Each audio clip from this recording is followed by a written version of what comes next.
Normal thinking, when you hear somebody talking against God, against religion, against rabbis, against, you think, no, shut him down. Don't show him that it's okay. Stifle him, keep it into, because if he's going to express it, it's going to make him worse. That's normal thinking. But that's because people aren't used to really fixing this. The real thing that helps people is being able to take it and to be with you in your imay anochi b'tzara, with you in your pain. This is how they feel. They had the same bris that we had, the same kiddush and the same everything. And this is their conclusion. Showing them that I'm not too scared to hear it, and I can carry it, and I can hear these words from you, allows them to express it, which allows them to realize, and it's not like, it's mamish the opposite of what normal thinking is. Normal thinking is, don't validate it. You validated it. You didn't tell him, and you're not going to talk against God at my house. Nobody ever got better from that.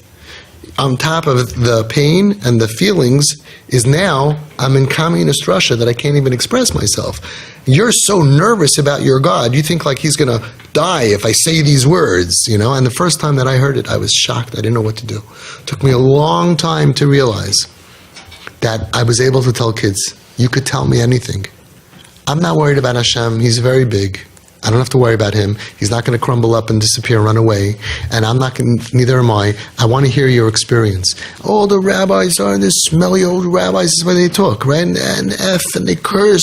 They're all molesters and all the bad stuff. And they look at me and I don't flinch. This is their experience. This is what they think. This is what the person feels. You have to be able to listen. If you go to the psych ward, you have to be able to deal with psychiatric patients, and you have to be able to hear their stuff. If you go to the ICU, you can't get scared if somebody's screaming out in pain. And if you're dealing with kids off the derech or kids in pain and all this stuff, and you want to help them, you have to be able to tolerate them. And you have to show them, I'm not scared. The Rebbe the Rayatz told an atheist, he said, the God that you don't believe in, I also don't believe in. I'm not scared. The God that they're cursing, that they hate, I also hate that God. I also don't agree to that God. Those people who hurt him and embarrassed them, that system, when they curse the system, that my Rebbe embarrassed me in front of everybody, I also hate that rabbi. And I also hate that system. That's not Torah. That's human mistakes that hurt children. That's not authentic. So this is very, very important. You need to be able to understand there is a stage when you're getting close to the person and they feel comfortable and safe. They're going to have verbal diarrhea and they're going to start telling you all their tsar and their pain and their conclusions, and it's against everything that you hold dear. And you know what? That's very sad that that's their reality. And it's very sad for you as parents. You paid a lot of tuition, you raised them the same as all your other kids, amazing amount of energy you put in, and you did everything right. And now they hate everything that we believe in. But if you're going to show them, I can't hear this. That means I can't be in your life. Hashem doesn't do that. The Gemara says that if a person curses Hashem out of pain, he doesn't get punished. Hashem understands it. Hashem is bigger than us. He can handle it, and we have to handle it. And that's why when you look at them and you don't judge them, and you say, it's okay, I can handle it, I get it. You're in a lot of pain. You're really upset at anybody that hurt you, and a lot of people hurt them in the name of Hashem, in the name of Torah, and I could hear it. The first guy, my first kid I ever worked with was in my dining room. I was young, and he was cursing God with Shem and Malchus, F-U-C-K, God. I didn't know what to tell him. I was like, this is my house. And I just looked at him. I said, since Avraham Avinu, no Jew ever had so much emunah like you have. He looks at me and goes, what? I said, yeah, you really believe in God. And you believe in Hashgacha Pratis, that the pain that you have came from him, and you're really angry at it. You're really angry at him, and you're cursing him. But you really believe it's him. He looked at me and goes, I never thought of it that way. Today he's from. He's a Mamash HaMayim and B'emunah Shalema. So when they're cursing God, it's very hard for us. It's very easy to go to somebody else who's in a lot of pain and say, you can't talk like that. You know what I would tell that guy? Okay, I'll make you a deal. You take my pain. And then let's see you not talk like that. And the truth is, it's a Gemara. You know the story? Shimon Bar Yochai. Somebody was cursing God. And Shimon Bar Yochai told him, Can't talk like that. I don't have the Gemara in front of me. You're shaking your head. So you know the Gemara? Help me out here. Okay? So he was walking with him, and the guy cursed him. He said, "You're upset at the way I'm dealing with this? You should have my pain." And Shimon Bar Yochai said, "He's right. He's right. That's not the way to deal with somebody. If somebody can't express themselves to you, you didn't help them. You didn't heal them. It's just communism. You have to be able to realize that Nebuch, this person, is so far away that they think things that are beautiful are horrible. And if they can't express themselves to you freely, then you're not healing them. You're just like constricting them. You're putting something on their mouth so they can't throw up in your dining room. They're still sick. They want to throw up. People have to be able to be so comfortable around you that they don't have to hide even dysfunction. And believe me, all these guys who are from today, they know what they told me and what they went through and all of that. And they feel bad about it. They say, "Oh, I'm so sorry. I cursed at your Shabbos table and I said disgusting things and I called all from people and rabbi." I'm like, no, you were in a lot of pain and you needed to work stuff out. And I think back to that first kid. I didn't know what I was looking at. But if you want to get an injection of what he went through as a child, you'll curse God and Torah and everything much more than he did. And that's part of not judging anybody. I found out afterwards the pain that he went through. Rebbeinu Shalom. So it's very easy for us. It's somebody else is in pain and we say, Gamzu l'taiva. Everything is for good. Gamze yavar. Gamze yavar, Gamzu l'taiva, everything is l'tavavid. Okay, you stub your toe, you're not saying any of that. What happened to Gamze yavar? What happened to Altis Yaesh? It's a nice song, and you should try to work on yourself, but you don't go to somebody else and start telling them all of these catchphrases. Gamzu l'taiva. You just stub your toe and it's bleeding and you're paralyzed in pain. He went through 1,000 times more. He went through 1,000 times more. The pain that this kid went through. And it culminated in my dining room. If I would have told him, "You can't talk like that," how would that help him? How would that help him? I was crying that he's in so much pain that brought him. What brought you to talk like that? Going back to what the theme of tonight is, making people feel comfortable being dysfunctional without having to defend themselves or explain themselves, without having to, I have to come up with a lie so that way you shouldn't ask me again. I was like, I'm calling you for an appointment or whatever. None of that. Real. You could be real with me because like your message to him, I believe in you. You need to heal now. I believe in you. You're in a lot of pain. I believe in you.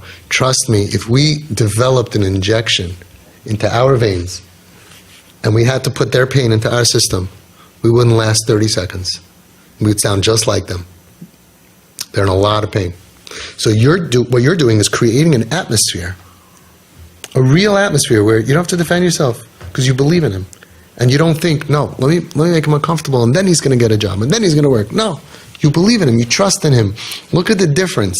Going back to what I was telling you before. I don't mind if you make a mistake. I mind where did the mistake come from.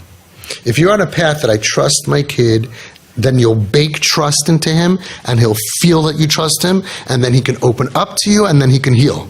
If you don't trust him, you always think he's taking advantage of you. He always realizes that you always think that he could do better and that he's really a loser and that he's an Eisnitzer and therefore he will never open up to you and he'll always feel uncomfortable around you and find other places to feel comfortable. That little difference is worlds apart. Worlds apart. So we have to create an atmosphere where you don't have to be scared. You could say what you want. I'll tell you another example. In Home Sweet Home, there were some things that were consistent with every kid. All the kids cursed. All the kids, they talk like truck drivers. Okay? Consistently, after a certain amount of time, that I was kind of them, showing them that I'm really here for you and I don't look down at you and I don't judge you, each one of them hit that time and stopped cursing in front of me. Not one time did I ever say, "Please don't curse in front of me. Please don't curse in front of my kids." I never said it. I told my kids, there are words that we don't say. Why is this such a hard concept? How come he could say it? We don't say that. People say things that we don't say. We have a higher standard. It's a potty word. It's a bathroom word. They hear the Goyim talk. We don't talk like that. Very simple. That's how I raised them. They knew that we don't say these words. But I never told a kid, you can't express yourself. Ever. Ever.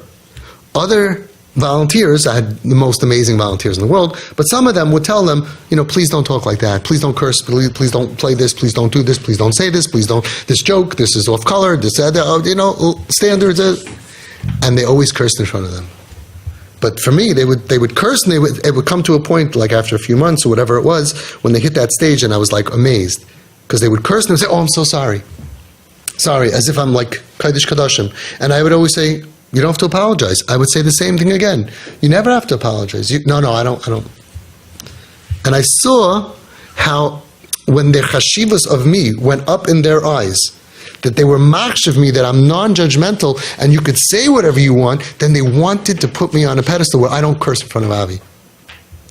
Because of my non-judgment of them, because I don't judge you for cursing, they didn't curse.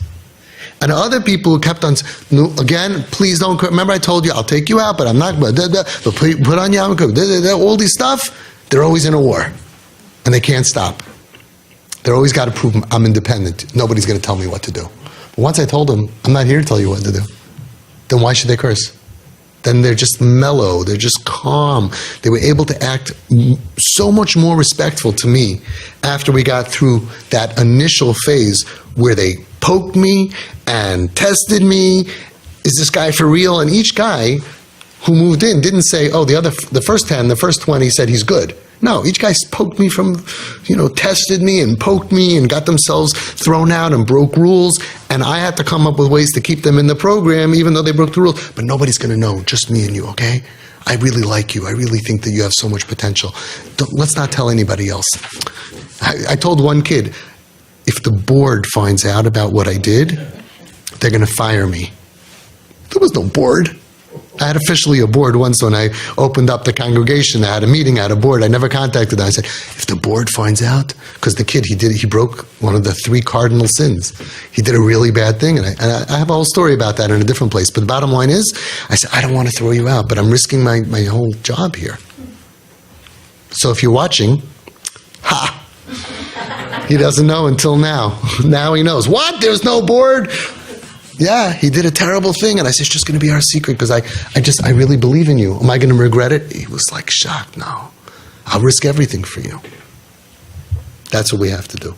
When you prove yourself to the kid that I don't judge you, and you throw away those cheap takeaway lines that are programmed into our brains when we have children, all the stupid parenting stuff that we say automatically, right? Somehow Hashem puts it into our brains. We didn't have it when we were teenagers. We give birth to it. We have a child, and Hashem gives us like downloaded dictionary of stupidity. Parenting stupidity lines. Always pressure. You could do more. Yeah, do harder. Always pushing, pressure, pulling. That's what you got to do here. All that stuff. Like, if you break your leg, don't come running to me. That kind of stuff. We have all these kind of dumb things that we say. We don't validate bad, always pressure, the whole thing. We just got to delete that library and become wise and make people feel comfortable to be dysfunctional in our home, and then our home becomes sweet. Once you have a home sweet home, miracles happen.